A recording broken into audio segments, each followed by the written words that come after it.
Going to read a story called Anthony by Lois Lowry. This is one short story in a collection called Linda Brown, You Are Not Alone. The Brown versus Board of Education decision. Before we get started, let's take a look at our anticipation guide. Decide whether each statement is true or false. Children of different races have always been able to attend school together. The Brown versus Board of Education decision ended racism. People may have different opportunities based on where they live, their families, or even the color of their skin. Anthony is a non-fiction story.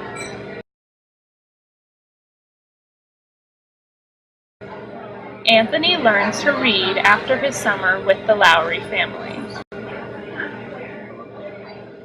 Hold on to those answers and we'll go over them at the end. First, let's talk a little about segregation and the Brown versus Board of Education decision. For many years, people of different races were segregated. That means that there were separate places to eat, use the bathroom, and even go to school. Everything was supposed to be equal, and sometimes things like schools were even better for African American or Black children.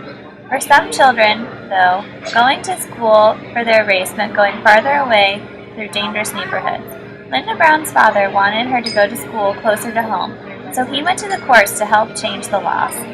They won, and students were not forced into segregation at schools anymore.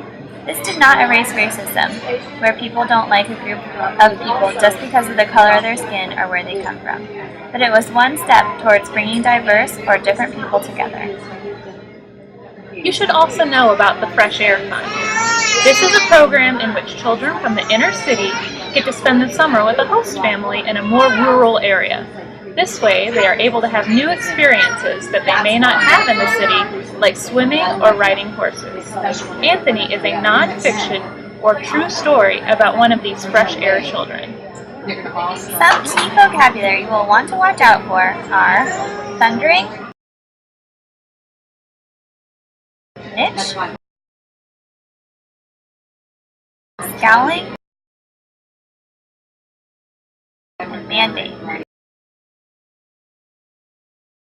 Use your context clues to try and figure out what they mean. Now get with a reading buddy. If you're a really great reader, find someone who might need a little help. If you have some trouble reading on your own, find a friend who can read easily. Read the story together. Let's look at some of our vocabulary. My children, all four of them, came blank through the back door into the kitchen.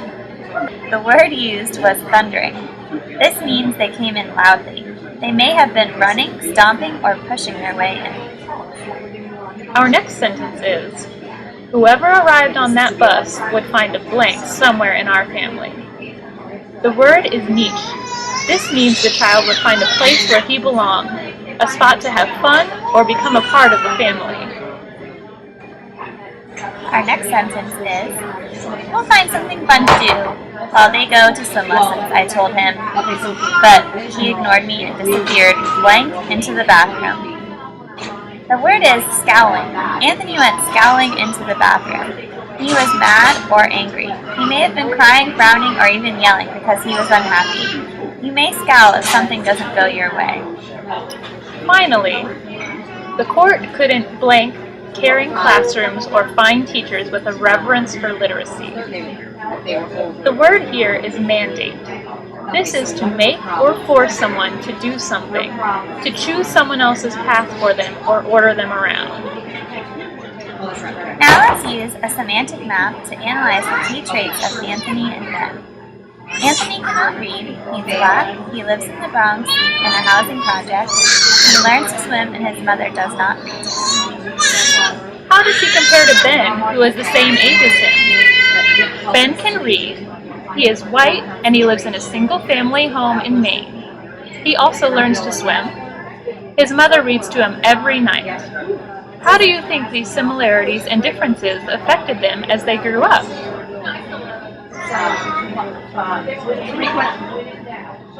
Now that we've read and discussed our story, let's take a look back at our anticipation guide.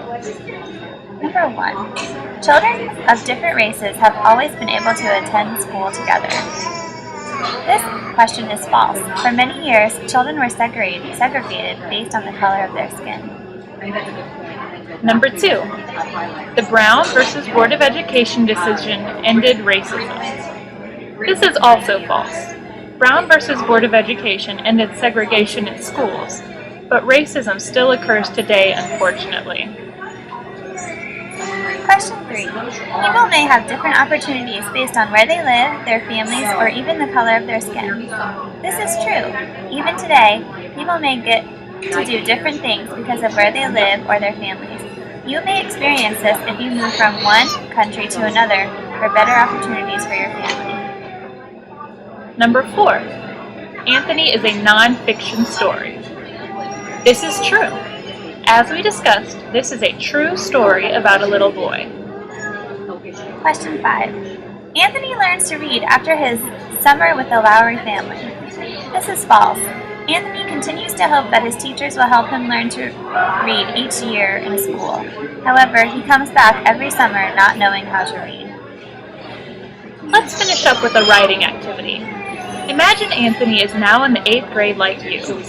Write a letter to Anthony asking him about his summers in Maine and how or if that helped him learn to read. Describe to Anthony how your family and school helped you learn to read. Can you relate to his struggles and triumphs? Thank you for your attention. We hope you have a better understanding of the experiences of boys and girls who lived before you.